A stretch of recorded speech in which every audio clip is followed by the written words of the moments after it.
욥기서 29장 1절로부터 봉독하겠습니다.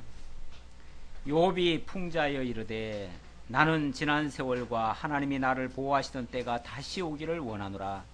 그때에는 그의 등불이 내 머리에 빛이었고 내가 그의 빛을 힘입어 암흑에서도 걸어 다녔느니라. 내가 원기왕성하던 날과 같이 지내기를 원하노라. 그때에는 하나님이 내 장막에 기름을 발라 주셨도다. 아멘. 4절까지 우선 봉독해 드렸습니다. 나도 왕년에는 이런 말이죠. 나도 왕년에는 잘 나갔어, 잘 살았어, 좋은 시절 있었어. 누구나 과거에 대한 아름다운 추억을 먹고 사는 사람들이 많습니다. 특히 연세가 드시면 드실수록 그 과거의 삶은 아름다운 그런 어떤 추억이 될 수도 있습니다. 현재가 공고하고 힘들 때 어렴풋이나마 지나온 날들을 돌이켜보면 그래도 조금 위안이 될 수도 있죠. 물론 그 반대일 수도 있습니다. 너무나 혹독한 역경을 거쳐오신 분들이라면 정말 다시 회상하기도 싫은 그 끔찍한 그런 상황일 수도 있겠지만 그래도 좋은 날은 있지요. 우리가 일생을 살다 보면 좋은 날이 있어요. 분명히 좋은 날도 있고 공고한 날도 있는데 기왕이면 좀 좋은 날을 기억하고 좀 나쁜 거는 좀 기억에서 좀 잊어주는 것이 좋습니다. 그런데 실제로는 또 그렇지 않지요. 안 좋은 거는 기억이 남고 좋은 것들은 그건 뭐 당연한 것이었고 그건 당연히 있었어야 되는 것이고 그건 그렇게 감사한 게 아니었어요. 그러면 이제 이게 불행하죠. 나는 헛살았어, 괜히 살았어, 괜히 여기까지 왔어. 누가 뭐 오라 그래서 왔나요? 그냥 어쩌다 보니까 여기까지 왔는데 그래서 후회 막급한 그런 삶을 사는 사람도 있고, 이 과거에 대한 거, 역사에 대한 거 어떻게 이해를 하고 해석을 하면서 살아가는가, 굉장히 중요한 문제입니다. 이게 나의 삶을 성공적인 삶으로 정리할 수도 있고 아니면 실패자의 삶으로 끝내볼 수도 있는 그런 하나의 관점입니다. 나를 어떻게 해석할 것이냐, 나의 삶을, 지나온 날의 삶을 어떻게 이해할 것이냐. 지금 오늘 29장의 내용은 과거를 진술하는 장면인데, 과거 진술을 통해서 기독교 역사관은 어떠해야 되는가를 좀 살펴볼 수 있는 그러한 내용이 되겠습니다. 먼저 1절로 7절까지는 욥의 추억인데요. 과거 영화로웠던 시절을 추억하며 그리워하는 그러한 모습입니다. 뭐 이것을 나쁘다고 할 수 없지요. 과거 추억하는 게 뭐 나쁩니까? 더군다나 좋은 시절 기억하면서 비록 현실은 고통스럽지만 지나온 날 속에 좋았던 시절을 떠올리면 그걸 조금이라도 이겨낼 수 있는 어떤 힘은 되죠. 그런 면에서 좋은 것을 기억하고 생각하고 추억하는 것은 나쁜 게 아닙니다. 좋아요. 욥이 풍자에 이르되 나는 지난 세월과 하나님이 나를 보호하시던 때가 다시 오기를 원하노라. 하나님이 보호하시던 때, 참 그런 때가 많았습니다. 욥에게 많이 있었어요. 그래서 그 아름다운 시절을 다시 한번 떠올리면 정말 그때가 소중했고 감사했고 기뻤고 영화로웠습니다. 그때는 그의 등불이 내 머리에 빛이었고 내가 그의 빛을 힘입어 암흑에서도 걸어 다녔느니라. 그때라고 왜 어려운 일이 없었겠어요? 있었겠지요. 틀림없이 있었지만 하나님의 은혜의 등불, 늘 내 머리에 빛이었고 그의 빛을 힘입어 암흑에서도 견뎠다. 늘 하나님의 보호하심과 인도하심을 느끼면서 살았기 때문에 웬만한 거는 문제가 아니었습니다. 걱정거리도 아니었어요. 넉넉히 이겨낼 수 있는 그런 힘으로 충분히 잘 살아왔습니다. 내가 원기왕성하던 날과 같이 지내기를 원하노라. 그때는 하나님이 내 장막에 기름을 발라주셨도다. 모든 일이 형통하게 해주셨다 그 말이에요. 기름이니까 결국은 풍요롭게 넉넉하게 여유있게 부족함이 없이 모든 면에서 정말 늘 감사만이 넘칠 수 있는 그런 삶이 있었다는 거죠. 그때는 전능자가 아직도 나와 함께 계셨으며 나의 젊은이들이 나를 둘러 있었으며 그때는 늘 하나님의 인도의 손길이 있어서 많은 사람들이 자기를 보면서 와, 당신은 정말 하나님의 사람입니다. 당신은 하나님과 함께하고 계십니다. 정말 당신과 같이 살기를 원합니다. 그래서 많은 사람들이 꼬였다는 거죠. 그러면서 젊은이들이 와가지고 어떻게 살면은 그렇게 정말 신앙적으로 잘 살 수 있습니까? 나도 그렇게 살고 싶습니다. 배우고 싶습니다. 그러면서 사람들이 이렇게 모여들었다는 거죠. 젖으로 내 발자취를 씻으며 바위가 나를 위하여 기름 시내를 쏟아냈으며 그때는 내가 나가서 성문에 이르기도 하며 내 자리를 거리에 마련하기도 하였느니라. 모든 게 다 풍요로우니까 뭐 여유있게 다 뭐 남한테 이렇게 베풀기도 하고 풍족하게 그렇게 하기도 하고 또 어려운 문제가 발생하면 성문에 나가기도 하고 그랬는데 성문에 나간다는 말은요, 옛날에는 그 성문에 나가는 사람이 누구냐면은 쉽게 말하면 그 지역의 가장 유지 또는 가장 그 힘 있는 자, 유력자. 그래가지고 무슨 문제가 발생하면 재판을 하러 나가고, 그래서 성문에 앉았다 하는 거는 바로 재판하는 거예요. 그래서 무슨 문제도 다 해결해주고, 그래서 모든 사람들로부터 존중과 존경 어떤 그런 걸 받는 그런 상황이 있었다는 거죠. 얼마나 좋은 이야기입니까? 얼마나 좋은 시절입니까? 그런 것이 있는 것이 참 좋죠. 참 좋아요. 그런 것이 있으면 현재 어떠한 어려움도 극복할 수 있는 어떤 힘의 원천이 있을 수 있습니다. 자, 그 다음 8절로 13절 욥의 감사의 내용인데요. 그런 시절을 겪었으니까 얼마나 그 일들이 정말 아름답고 좋은 일들이에요. 그러니까 늘 감사했죠. 그리고 모든 사람들로부터도 존경과 축복을 받았음을 회고합니다. 그 시절이 너무너무 감사했었다 그 말이에요. 나를 보고 젊은이들은 숨으며 노인들은 일어나서 서며, 이게 막 숨는다고 해가지고 막 피한다는 얘기가 아니고 그만큼 우러러 봤다는 거죠. 존경의 눈길로 봤다는 거죠. 막 애들이 막 싸우다가도 이 어른만 딱 나타나면은 딱 잠잠해지는 거예요. 무슨 문제가 발생했다가도 다 조용해지고 없어지는 거예요. 세상이 왜 시끄럽습니까? 정말 올바른 리더십을 가진, 소위 말해서 정말 훌륭한 지도자가 있고 모든 사람이 따를 만한 그런 분이 있다면 그분 중심으로 해서 그분의 말 한마디에 모든 게 다 정리가 돼버리죠. 모든 게 다 깨끗이 해결돼 버리죠. 그럼 시끄러울 것도 없어요. 이게 다 고만고만한 사람들이 다 저마다 자기가 똑똑하다고 하니까 막 서로 싸우는 거거든요. 자기 주장 막 내세우고. 그러니까 서로 싸우는 건데, 이 사람 말과 이 사람 말이 잘못됐다는 것을 어느 한 사람이 예를 들어서 딱 정리를 해가지고 딱 얘기를 해버리면 시끄럽게 싸우던 사람들끼리 그냥 다 입이 다 다물어져 버려요. 그러니까 조용해지는 거예요. 그게 숨는다는 게 그런 의미에서의 모든 걸 다 정리한다는 얘기예요. 욥은 바로 그때 그런 사람이었습니다. 그만큼 모든 사람들에게 덕망이 있었고 모든 사람들로부터 존경의 대상이었고 어떤 힘이 있었어요. 꼭 말을 많이 해서가 아니라 그 사람의 어떤 인품이 그만큼 대단했기 때문에 모든 사람들로부터 그만큼 인정을 받았던 거죠. 그래서 노인들마저도 욥이 오면은 일어나서 서며 그랬잖아요. 그러니까 노인들까지도 존중을 해주는 거예요. 사실은 연세로 봐서는 노인들이 뭐 일어날 이유가 없잖아요. 그런데 이 사람이 그만큼 더 월등하다는 걸 알기 때문에 노인들마저도 일어서서 그를 이렇게 인정할 만큼 그렇게 됐다고 말이죠. 유지들은 말을 삼가고 손으로 입을 가리며 지도자들은 말소리를 낮추었으니 그들의 혀가 입천장에 붙었느니라. 뭐 소위 말해서 한 지역의 유지들 또는 뭐 지도자들, 이런 사람들도 뭐 저마다 다 똑똑한 줄 알고 자기들 마음대로 막 다 주장들을 하는데 욥만 딱 나타나면 할 말들이 없어요. 다 입을 다물어요.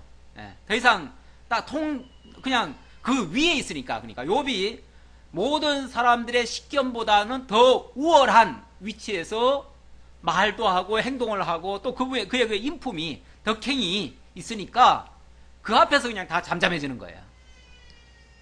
사실 사회에서도요, 이런 정말 어른들이 좀 필요합니다.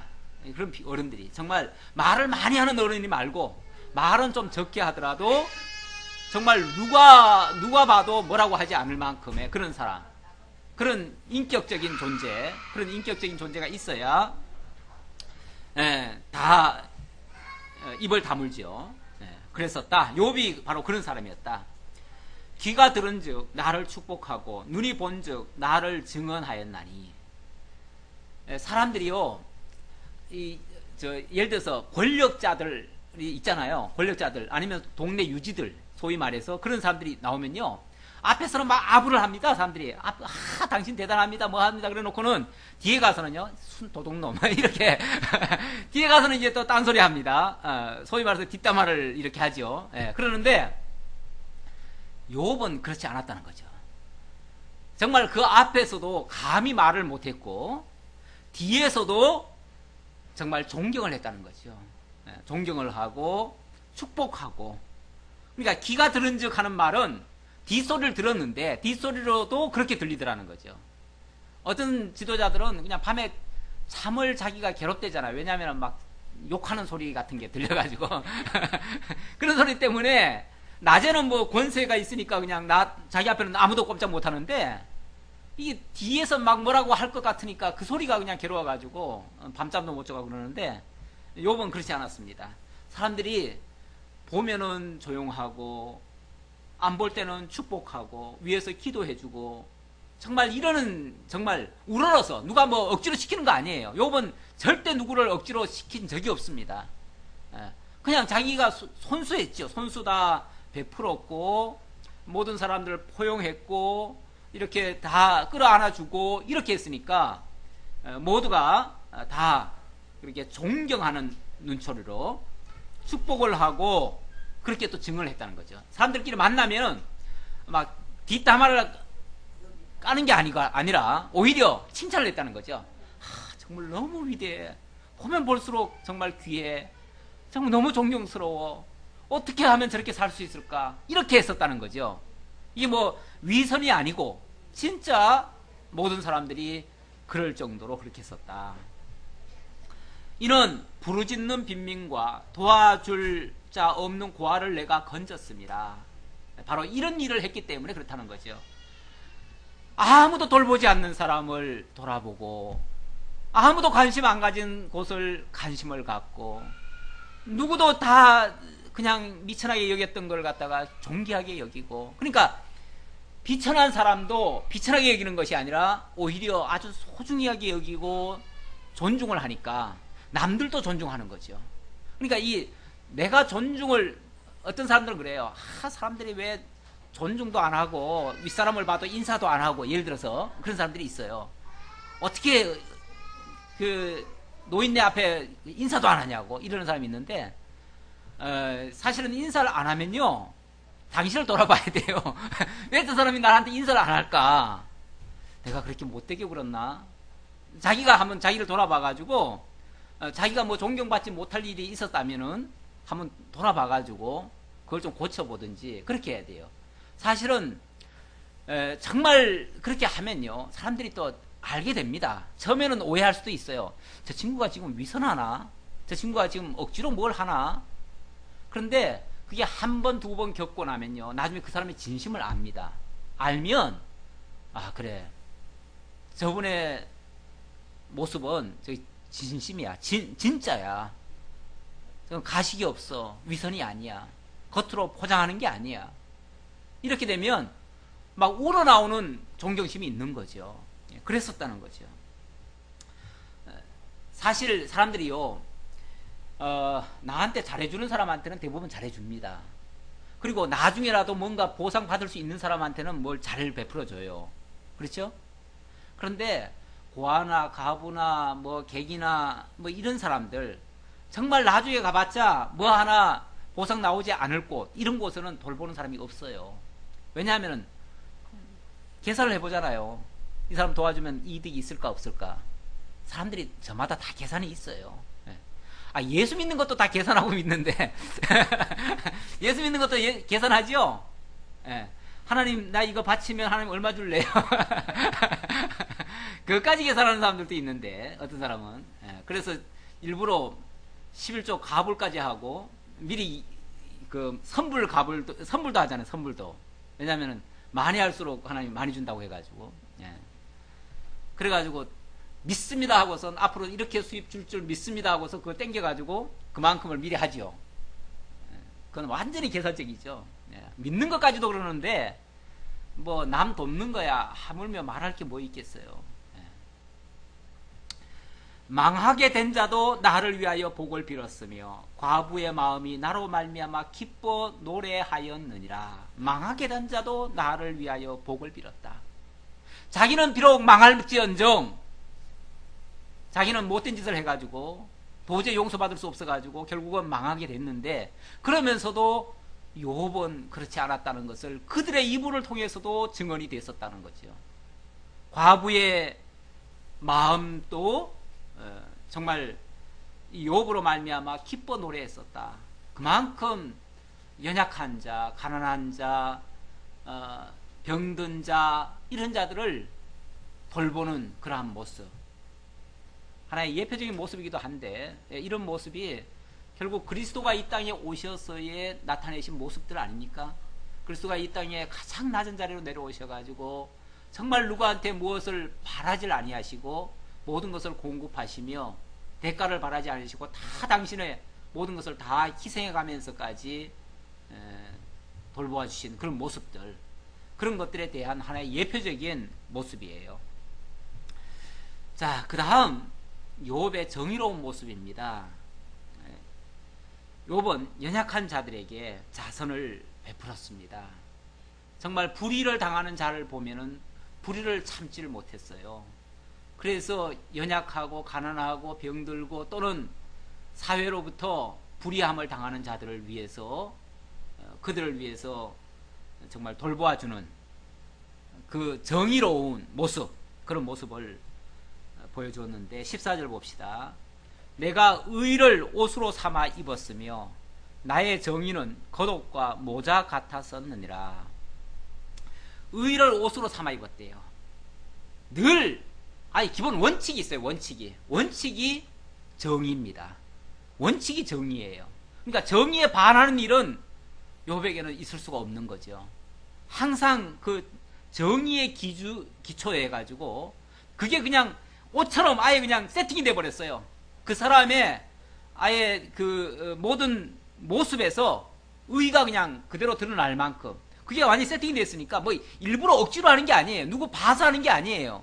그냥 아예 나타나기를 그렇게 나타나는 거죠. 그냥 원래 본 모습이 그거니까 그냥 그렇게 나타나는 거예요. 그냥 그렇게 의로운 옷으로 입고 정의는 겉옷과 같아서, 그러니까 정의 편에 서서 일을 했다는 거죠. 그래서 그러다 보니까 나는 맹인의 눈도 되고 다리 저는 사람의 발도 되고,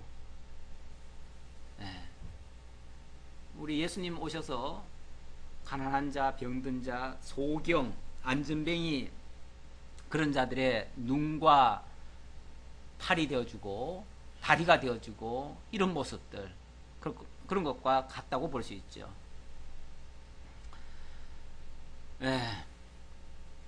발도 되고 빈궁한 자의 아버지도 되며 내가 모르는 사람의 송사를 돌보아 주었으며. 이게 쉽지 않은 일이에요. 이게 쉬울 것 같은데 우리 애기들한테 물어보면요, 나중에 뭐 될래? 그러면은 나는 의사가 될래요. 그래가지고 병든 사람, 돈이 없어가지고 치료받지 못하는 사람 다 치료해 줄래요. 그래요. 난 또 변호사가 될래요. 그래서 정말 억울한 일 당하는 사람이 있으면은 다 내가 돌보아 줄래요. 그런데 그래가지고 이제 의사 공부하고 변호사 공부해가지고 나중에 의사가 되고 변호사가 됐어요. 어떻게 할 것 같아요? 어떻게 하면 돈을 더 벌까를 먼저 생각을 해요. 정말 가난한 자, 억울한 자, 누명 쓰는 자가 있으면은 돈이 안 되니까 돈이 안 되니까 거기까지 마음을 쓸 수가 없어요. 그리고 이 사회라는 구조가요, 그런 자들을 돌보다 보면 억울한 누명도 많이 써요. 같이 싸잡아서 욕을 먹게 돼 있어요. 지금 우리 사회 구조, 우리나라 구조 같으면은 뭐 가난한 자 편에 서면은 전부 다 뭐라 그래요? 예? 아, 바보라 그러는 거는 아주 좋은 말이에요. 바보는 나쁜 말이 아니에요. 바보는 괜찮은 말인데 요즘 보면 막 사상적으로 참 뭐 빨갱이니 뭐니 이런 말까지 막 해가요. 그러니까 진짜 가난한 자들 편에, 노동자들 편에, 예를 들어서 연약한 자 편에, 약자들 편에 서면요 전부 다 이거는 뭐 어떻게 된 게 사회에서 매장을 당해버려요. 지금 우리나라 구조는 그렇습니다. 예. 그럼 뭐 기득권자들 편에 서면은 다 애국자고, 기득권자들 편에 서면은 애국자고, 약한 자들 편에 서면은 다 이거는 뭐 무슨 사상적으로 이상한 사람들이라는 거죠. 뭐 왜냐하면 보편적인 생각이 아니니까. 그러니까 인권 변호사니 뭐니 이런 사람들은요 다 사회에서 사실은 매장을 당합니다.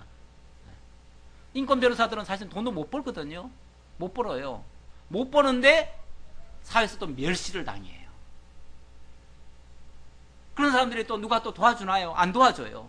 그 자기 혼자 살아야 되는데 너무너무 힘들게 살아요, 사실은. 예.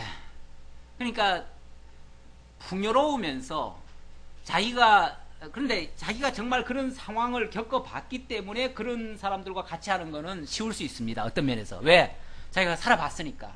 자기가 그 처지를 알잖아요. 아니까 그럴 수 있는데, 그런데 경제적으로도 부유해요. 사회적으로 지위도 높아요. 모든 것이 풍요로워요. 그런 사람이 그 약한 자들 편에 선다는 것은 쉽지 않습니다. 생각도 잘 미치질 않아요. 사정도 잘 몰라요. 어느 국회의원한테 혹시 뭐 버스 요금이 얼마냐고 물으니까 대답을 뭐 70원인가? 그랬대죠. 그 사람은 버스를 안 타봤기 때문에 지금 얼마 가는지를 몰라요. 예, 얼마 가는지를 몰라요. 그래서 70원인가? 뭐 그렇게 얘기를 했어요. 예. 얼마 가죠? 저도 몰라서 묻는 것 같은데. 예, 지금은 1,000원이 넘지요. 예, 1,100원이 됐나요? 예. 1,200원 됐어요? 예. 그런가요? 예, 지금 이렇게 올랐어요. 예. 뭐 싸울 거 없어요. 이따가 나가서 싸우시고. 싸우시려면 나가서 싸우세요. 권사님 뭐 뒤까지 돌아보시면서 싸우실 거 없어요. 예, 제가 말씀드리는 거는 이렇게 힘 있는 자들이, 여유 있는 자들이 그 연약한 자들 돌본다는 건 쉽지 않다 그 말이에요. 이거는 정말 모든 것을 위해서 다 내려다보는 분이 아니라면 불가능한 얘기예요. 우리가 옆만 쳐다봐가지고는요 절대 함께 할 수 없는 모습인데 저 위에서 보면 이제 보이겠죠. 다 보이겠죠. 정말 우리 주님께서는 정말 부유하신 분이, 정말 온천을 다 가지신 분이, 그가 무슨 뭐 가난한 자 편에 설 이유가 없는 분인데, 예, 그분이 내려오셔가지고 정말 그 당시 사회로부터 멸시받고 천대받고 버림받고 정말 가난해서 병든 자라서 거지같이, 거지 나사로 같은 그런 모습의 사람들에게 가까이 하셨죠. 죄인이라 일컬어지 않는 사람들, 사회에서 매장된 사람들, 그런 사람들 편에 서가지고 마치 친구처럼 그렇게 하셨죠. 물론 그것 때문에 사회 기득권자들로부터는 멸시를 받고 버림을 받고 결국은 돌팔매로 십자가형을 당하는 그런 고통을 당했지만 그런 모습과 같다 그 말이죠. 심지어 내가 모르는 사람의 송사를 돌보아 주었으며, 남의 그 막 얽히고 설킨 일에 끼고 싶지 않거든요. 대부분의 사람들은.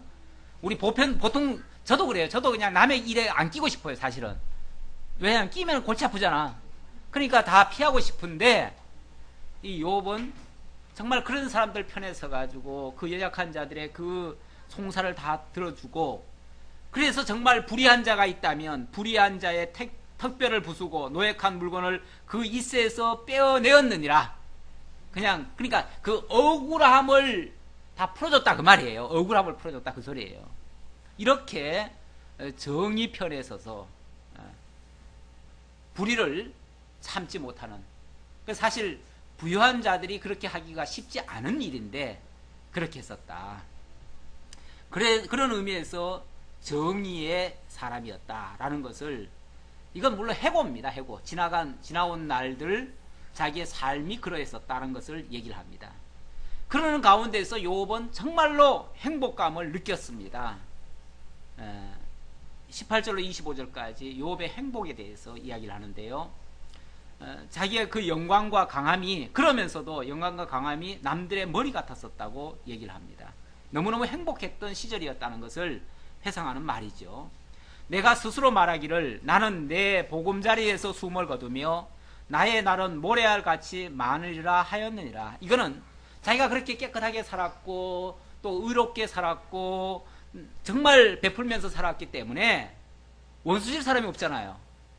그러니까 자기로서는 내 보금자리에서 고요하게 숨을 거두며, 그러니까 천수를 누리고 정말 오복 중에 하나인 고종명을 누리리라, 이렇게 생각을 했다는 거죠. 그랬는데 실제로는 그렇지 않죠. 현재 삶은 그렇지 않죠. 현재는 너무너무 어찌 보면 그러한 삶의 결과가 지금 고통스러운 거죠. 고통스러운 현실이죠. 이게 참 역설적인 이야기입니다. 세상에서 그렇게 착하게 살고 의롭게 살고 거룩하게 살고 깨끗하게 살면 그런 사람이 정말 복을 누리고 정말 모든 사람들의 존경을 받고 영광 가운데서 거하고 그걸로 끝나야 돼요. 그렇죠? 그렇게 끝까지 가야지요. 그게 원칙이잖아요.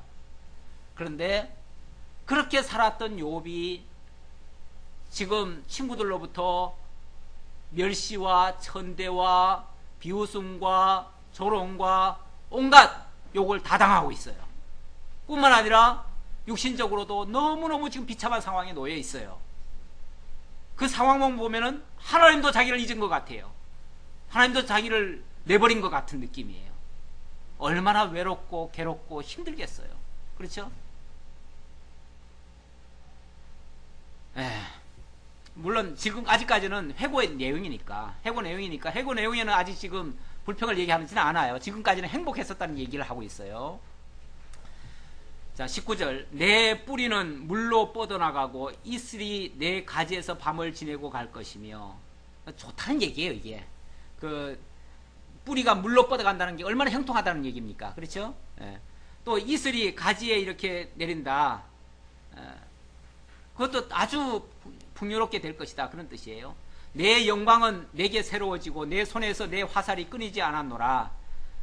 무리는 내 말을 듣고 희망을 걸었으며 내가 가르칠 때 잠잠하였노라. 그런 이야기, 그러니까 이런 삶을 살면서 남들에게 교훈을 하니까 모든 사람들이 존경을 하고 따라주었어요. 참 너무 좋았었다는 거죠. 내가 말한 후에는 그들이 말을 거듭하지 못하였나니 나의 말이 그들에게 스며들었음이라. 말도요, 알쏭달쏭한 말을 했을 때 또 묻고 하는 거지. 흡족한 말을 하고 충분히 알아들을 말을 하는데 뭐 때문에 또 묻고 하겠어요. 그렇죠? 욥의 말이 너무나 논리적이고 너무나 정당한 말이기 때문에 거기에 누가 토를 다는 사람이 없었다는 거죠. 그만큼 정말 욥의 그 위엄이라고 할까요? 그런 것들이 정말 탁월했습니다. 지금 친구들은 아주 우습게 보고 있죠. 지금 친구들은, 왜냐하면 나타난 현상을 보고 그를 지금 오해를 하고 함부로 단죄를 하는 거죠. 과거 이런 사람이라는 것까지는 모르고 현재 나타난 모습만 가지고 평가를 하는 거죠. 이 사람들이 그래서요, 사람이 남을 평가할 때도 그 중심을 알아야 되는데, 그러니까 중심을 알려면 사실은 오랫동안 살아온 궤적을 다 봐야 돼요. 사실은 다 궤적을 보고 평가를 해야 되는데 사람들이 그 궤적은 안 보잖아요. 안 보이지요. 잘 안 보이니까 지금 현재 나타난 현상, 그것만 보죠. 그것만 보고 이 사람이 이런 모습을 띠고 있으니 이 사람의 삶은 이랬을 것이다 라고 단정을 해버리죠. 속된 표현으로 지금 욥 같은 경우는, 욥이 지금 이렇게 다 망했잖아요. 망했으니까 얼마나 못되게 굴었으면 하나님이 벌레를 가지고 이렇게 망하게 했을까, 이렇게 이제 단정을 해버리는 거죠. 벌써 그렇게 시작을 하니까 완전히 모든 것이 다 굴절돼 가지고 해석을 해버리는 거죠. 그에 대한 전평가를 잘못해버리는 거죠. 그러니까 사람에 대해서의 그 평가는요, 최소한 그가 어떻게 살아왔는지를 쭉 봐야 돼. 그 전체를 봐야 돼요. 그걸 봐야지. 지금 현재 당장 나타난 것만 봐가지고는 몰라요. 아니, 당장이라고 하는 거는요, 사람이 살다 보면은 또 어렸을 때는 철다서리 없이 살았죠. 분명히 그렇게 했죠. 누구든지 철다서리 없이 산 걸 가지고 평가할 수 있겠어요? 없잖아요. 그리고 그의 그 어떤 학식이나 그의 지식이나 그의 어떤 관점에 의해서 그의 삶이 이제 투영된 게 있어요. 그때가 진짜예요, 사실은. 그때 그의 어떤 가치관에 의해서, 그의 어떤 역사관이나 그의 어떤 세계관에 의해서 나타난 그 삶들이 있어요. 그때의 삶이 진짜 맥이고요. 그 이후에 이제 나이가 들고, 뭐 이제 기억도 좀 감퇴하고, 또 나중에 가면은 사실은 요즘은 뭐 알츠하이머병도 많아가지고 잊어먹는 게 많잖아요. 잊어먹는 게 많으니까 잊어먹은 이후에 옛날로 기억이 돌아가가지고 옛날 어린아이 때의 행동이 나타난다면 그거 가지고 평가하면 안 되잖아요. 그렇죠? 그런데 사람들은 그 정말 중요한 그 과정은 생략을 해버리고, 정말 현재 나타나는 그 모습, 현재 나타나는 게 그의 전부가 아니거든요. 그런데 그걸 가지고 평가를 했었다 그 말이에요. 자, 욥의 그 지금까지의 삶의 궤적은 이렇게 정말 깨끗했습니다. 훌륭했습니다. 어느 누구도 감히 그 앞에 와가지고 뭐라고 두 번 다시 대꾸하지 않을 만큼, 뭐 대꾸하지 말라 그래가지고 안 하는 게 아니고, 한 번 이야기를 하고 욥의 말을 딱 듣고 나면 다 설득이 돼버려요. 너무 훌륭한 말이고 뭐 군더더기가 없어요. 틀린 말이 없어요. 그냥 이 제기할 만한 내용이 없어요. 그러니까 이 제기도 안 하고 아멘 하고 그냥 딱 끝나는 거죠.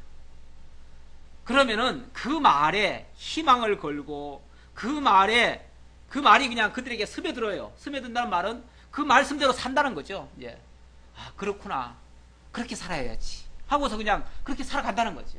그러니까 얼마나 많은 사람들에게 좋은 영향을 미쳤는지 몰라요.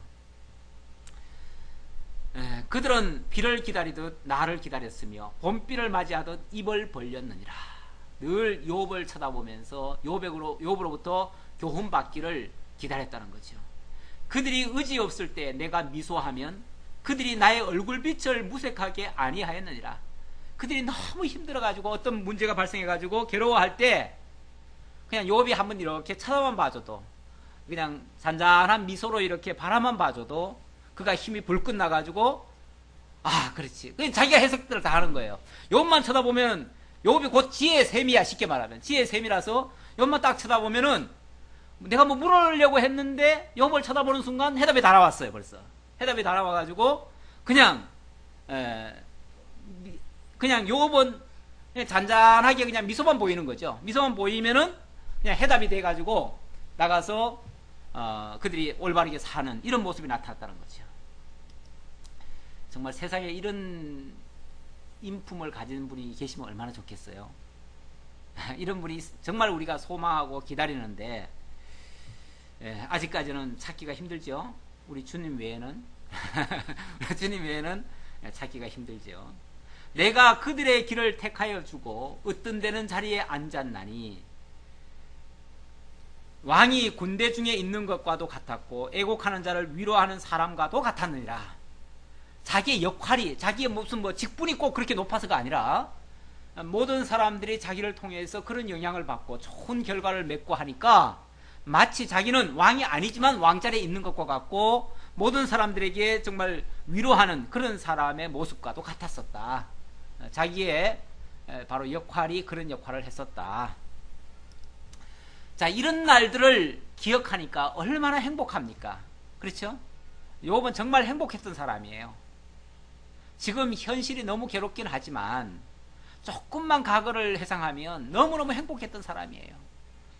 그래도 그 힘 가지고 현실을 이겨낼 수도 있는데 그 다음, 자, 이랬던 사람이 현재는 너무너무 고통스러운 상황에 놓여 있다 라는 것을 이야기를 합니다.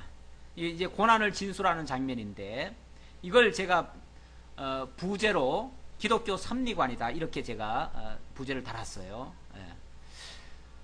섭리관이라고 한 거는 결국 하나님이 그렇게 섭리하셨다 그 얘기인데, 하나님이 이렇게 정말 충만하고 감사하고 행복한 사람을 이렇게 고난 가운데로 인도하셨다 그 말이에요. 왜 그렇게 하셨는가? 거기에는 또한 하나님의 또 뜻이 있는 거죠. 그 뜻까지를 이제 알아야 진정한 그 고난의 의미를 찾는 거죠. 고난의 의미를 정말 찾기 위해서, 물론 그것이 지금 당장 욥이 찾았다는 얘기가 아닙니다. 욥은 분명히 하나님의 뜻은 있다는 건 알지만 너무너무 현실적으로 고통스러우니까 고통에 대해서는 정말 하소연을 합니다. 하소연을 한다고 해서 무슨 원망하는 얘기가 아니고 그 안타까움을 지금 호소하는 거죠. 그렇게 얘기하는 거죠. 자, 고난 중에 첫 번째 고난은 어떤 고난인가? 친구들의 비웃음입니다. 지금까지 그렇게 모든 사람들로부터 존경을 받았던, 그리고 모든 사람들에게 교훈을 했던 그 욥이 지금 비웃음을 받고 있어요. 그것도 누구들로부터요? 미련한 자의 자식들로부터 비웃음을 당하고 있어요. 그게 어찌 보면 안타까운 현실입니다. 그러나 이제는 나보다 젊은 자들이 나를 비웃는구나. 나를 비웃는구나. 그들의 아비들은 내가 보기에 내 양떼를 지키는 개 중에도 둘만하지 못한 자들이니라. 정말 뭐 어떻게 들으면 또 오해 소지도 있는 말이에요. 뭐 남들을 그럼 막 개처럼 취급하나 막 이렇게 이제 얘기하는데 그 말이 아니고, 정말 존중받을 만한 사람이 교훈 삼아 또는 정말 위로 삼아 무슨 말을 한다면, 좀 뼈아픈 말을 한다고 해도 그 말은 받아들일 수가 있습니다. 그 말은 이해를 할 수가 있어요. 그런데 모든 면에서 도무지 뭐 정말 뭐 묻은 개가 뭐 묻은 뭐를 갖다가 꾸짖는 것처럼 정말 모든 것이 좀 불이하고 바르게 정립도 안 되고 이런 사람이 자기를 향해서 오해하고 그리고 비난을 한다면 그거는 참 견디기가 너무너무 어려운 거죠. 그런 현실을 지금 욥이 지금 당하고 있습니다. 그렇기 때문에 그걸 지금 이렇게 표현을 하는 거예요. 그러나 이제는 나보다 젊은 자들이 나를 비웃는구나. 젊은 자들이란 말은 아무것도 모르는 철없는 사람들이 지금 나를 지금 비웃고 있다 그 말이에요. 그런데 그 아비들이 정말 현자 밑에 있는 정말 똑똑히 깨달아 가지고 뭔가 알고 얘기하면 괜찮아요. 그런 사람들이 얘기를 하면은 받아들이겠다니까요. 그런데 그 아버지도 사실은 형편없었던 사람들의 자식들이 그러고 있다 그 말이에요. 그러니까 제대로 배우지도 아니하고 제대로 뭘 알지도 못하는 사람들이 함부로 이렇게 비난하는 거에 대해서 지금 그것의 부당함을 지금 이야기하는 거죠. 그들의 기력이 세잔하였으니 2절, 그들의 기력이 세잔하였으니 그들의 손의 힘이 내게 무슨 소용이 있으랴. 그들은 곧 궁핍과 기근으로 인하여 파리하며 캄캄하고 메마른 땅에서 마른 흙을 씹으며 떨기나무 가운데서 짠 나무를 꺾으며 뱃살인 뿌리로 먹을거리를 삼느니라. 그렇게 보잘것 없던 사람이, 그 말이죠. 한마디로 말하면 보잘것 없던 사람이, 그렇게 겨우겨우 자기 연명하던 사람들이, 그리고 그 사람도 아니고 그 사람의 아들들이 아무것도 모르면서 이렇게 비난하고 있다 그 말이에요. 무리가 5절입니다. 무리가 그들에게 소리를 지르므로 도둑같이 사람들 가운데서 쫓겨나서 침침한 골짜기와 흙 구덩이와 바위 굴에서 살며 떨기나무 가운데서 부르짖으며 가시나무 아래에 모여 있느니라. 이렇게 비천한 자들이다 그 말이에요. 비천한 자들이, 그들은 본래 미련한 자의 자식이요 이름 없는 자들의 자식으로서 고토에서 쫓겨난 자들이니라. 본래 살던 곳에서도 살지 못해가지고 유리방황하던 사람들이, 그런 말이죠. 그러니까 그만큼 근본도 없고 배운 바도 없고 제대로 살지도 못했고 그런 자가 그의 자의 자식들이 지금 욥을 어떻게 알고 욥을 이렇게 비난하고 있느냐 그 말이에요. 제대로 알고 평가하면 괜찮아요. 근데 모르고 평가하는 것에 대해서 좀 책망 삼아 이야기를 하는 거죠. 예수 그리스도께서 정말 존귀하신 분입니다. 부유하신 분입니다. 그런 분이 하늘로부터 이 땅에 오셨어요. 그런데 이 세상에 정말 좀 나쁘게 표현하면 구더기같이 그렇게 살던 인간들이, 죄악 속에서 죄악을 밥 말아 먹듯이 살던 사람들이 그 예수를 향해서 온갖 욕설을 다 퍼붓고 비판하고 조롱하고 비웃는 그런 모습, 그런 것과 유사한 모습이라고 이해를 하시면 됩니다. 그래서 지금 제가 이해를 돕기 위해서 지금 말씀드렸고, 어찌 보면 욥의 이런 모습은 바로 그의 그리스도의 그런 어떤 예표적인 인물의 모습이다, 그렇게 이해할 수 있겠습니다. 자, 8절까지는 비웃음이라고 그랬는데 9절로부터 15절까지는 비웃음에서 더 도가 넘어가지고 아예 침뱉음까지 당하는 그런 모습입니다. 자, 그렇게 비웃음거리와 침뱉음 당하고 놀림거리가 되고 핍박을 당해도 욥은 구원함을 얻지를 못합니다. 어느 누구의 도움의 손길도 받지 못합니다. 아무도 돕는 자가 없어요. 그런 모습을 9절로 또 호소하는 장면입니다. 9절 봅시다. 우리 한번 교독을 좀 해볼까요? 9절, 이제는 그들이 나를 노래로 조롱하며 내가 그들의 놀림거리가 되었으며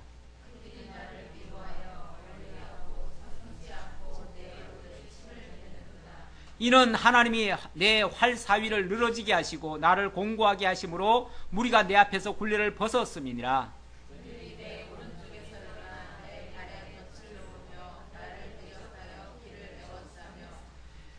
전에는 그들이 막 몰려왔다 할지라도요, 욥의 말 한마디, 욥의 행동 하나로 인해서 그들이 꼼짝 못하고 다 물러갔어요.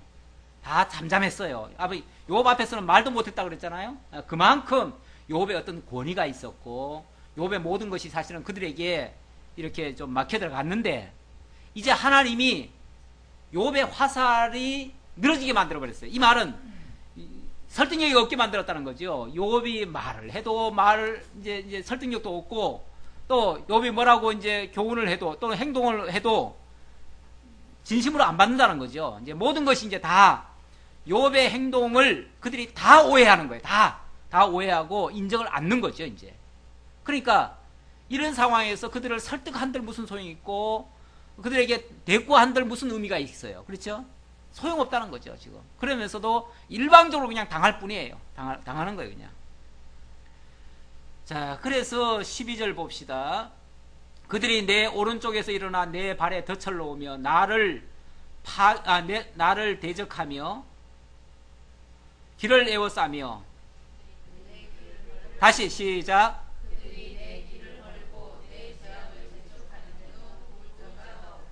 그들은 성을 파괴하고 그 파괴한 가운데로 몰려드는 것 같이 내게로 달려드니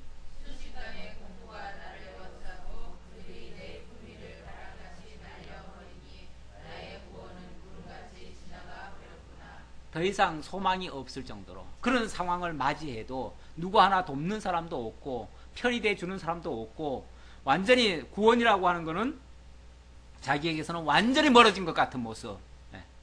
정말 끔찍하죠. 끔찍한 그 모습. 그래서 호소할 때라고는 어디밖에 없습니까? 하나님밖에 없지요. 그런데 하나님께 호소를 해도 하나님도 외면을 하셔요. 이게 이제 더 괴로운 거죠. 그런 장면이 16절로 24절의 모습입니다. 하나님이 버리신 모습, 부르짖어도 응답이 없고 내어버려 두시는 그런 모습. 자, 한번 또 교독해 보죠. 이제는 내 생명이 내 속에서 녹으니 환난 날이 나를 사로잡음이라.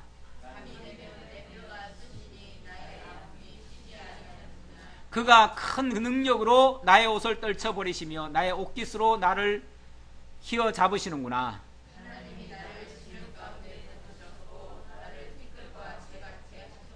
예, 하나님께 호소를 했는데 소용이 없어요. 아무런 응답을 받지 못해요. 오죽하면 호소하면 호소할수록 고통만 더 가중이 돼요. 그래서 밤에 잠을 자려고 해도 뼈가 쑤셔서 견딜 수가 없어요. 하나님이 막 내 옷을 떨쳐버리고 옷깃을 막 찢어버리시고 그리고는 날 뒤늦게 집어던지고 티끌과 재같이 만들어 놓은 것 같아요. 그런 어떤 비참한 상황에 빠졌다는 것을 지금 그렇게 형용을 하는 거죠. 내가 주께 부르짖으나 주께서 대답하지 아니하시오며 내가 섰사오나 주께서 나를 돌아보지 아니하시나이다. 시작.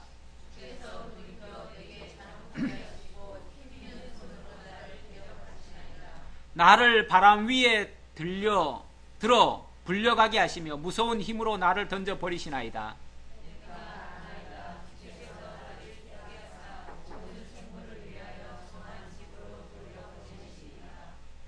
예. 자, 이렇게 하시는 걸 보면, 그러니까 아무리 호소를 해도 아무런 응답도 없고, 돕는 자도 없고, 하나님도 외면하시는 걸 보면, 아, 이제는 뭐다? 이제는 끝이구나. 아, 이제는 죽으라는 거구나. 이제 하나님도 이제 내 삶을 이제 그만 살고 끝내라고 하는 신호구나. 라고 깨달았다는 거죠. 그래서 하나님께서 나를 죽게 하사 모든 생명을 위하여 정한 집으로 나를 돌려보내시려고 이렇게 하시는구나 라고 생각했다는 거죠. 그러나 사람이 넘어질 때에 어찌 손을 펴지 아니하며 재앙을 당할 때에 어찌 도움을 부르짖지 아니하리까 라고 해가지고 자기 어떤 마지막 변명, 그럴지라도 죽음을 앞두고 있다 할지라도 죽는 건 죽는 거고 죽는 순간까지는 뭐 할 수밖에 없어요? 호소할 수밖에 없잖아요. 그래서 비록 하나님이 듣든 안 듣든 안 들어준다 할지라도 내가 하나님 앞에 구할 것밖에 없습니다. 그래도 내가 구할 곳은 하나님밖에 없으니 그래도 하나님께 구하겠습니다 하고서 호소하는 그러한 장면입니다. 자, 25절로 31절까지. 그러나 결과는 혹시나 했는데 역시나로 하나님의 도움을 입질 못해요. 그래서 바라던 것은 얻지 못하고 원치 않는 환난만 임한 것을 정말 애곡하는 그런 모습입니다. 자, 25절로도 한번 교독해 보죠. 고생의 나를 보내는 자를 위하여 내가 울지 아니하였는가? 빈궁한 자를 위하여 내 마음에 근심하지 아니하였는가?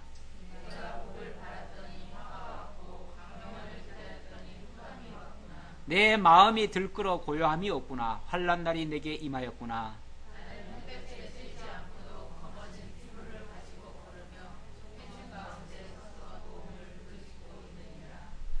나는 이리의 형제요 타조의 벗이로구나.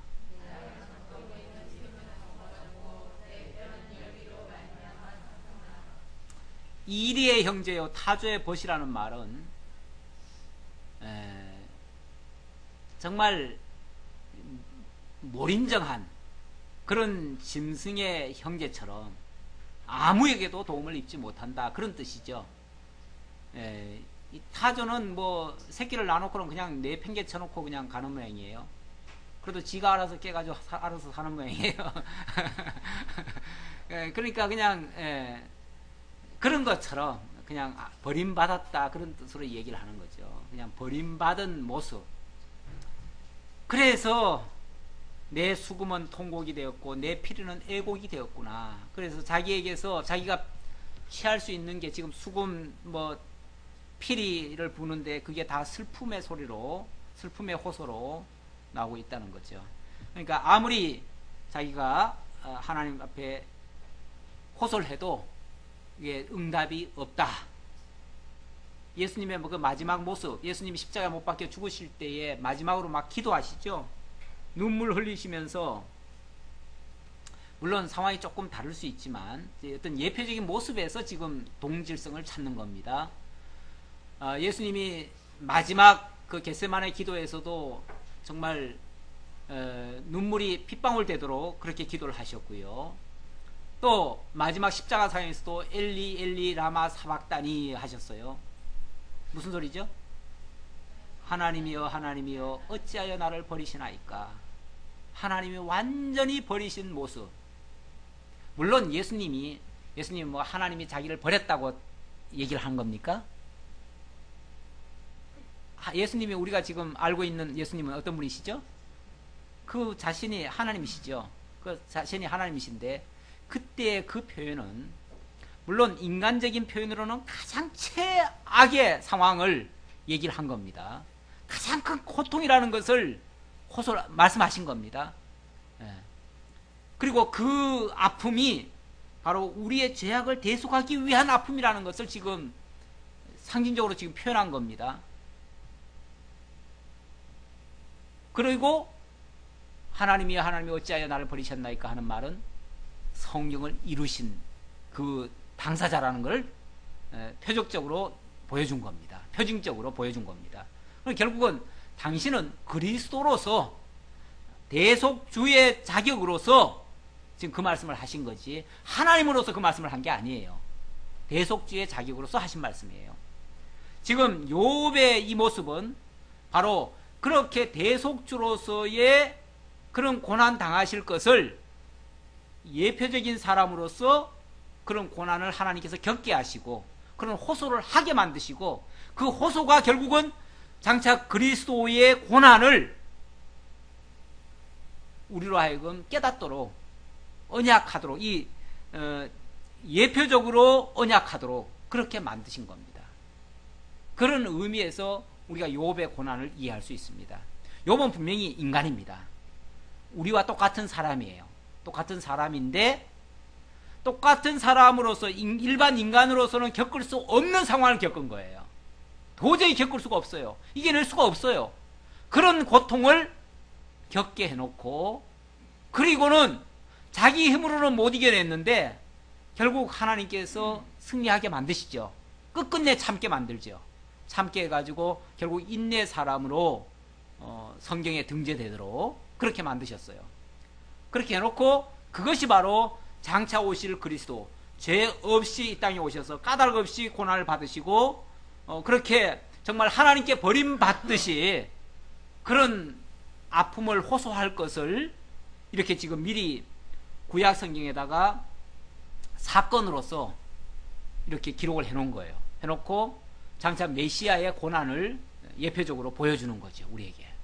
그래서 이 성경을 통해서 우리가 그리스도의 고난을 볼 수 있는, 그리고 욥 그 자신으로서는 우리에게 끝까지 하나님을 믿고 견딜 수 있도록 하는 그 믿음의 사람의 어떤 본으로서 우리에게 또 교훈을 주죠.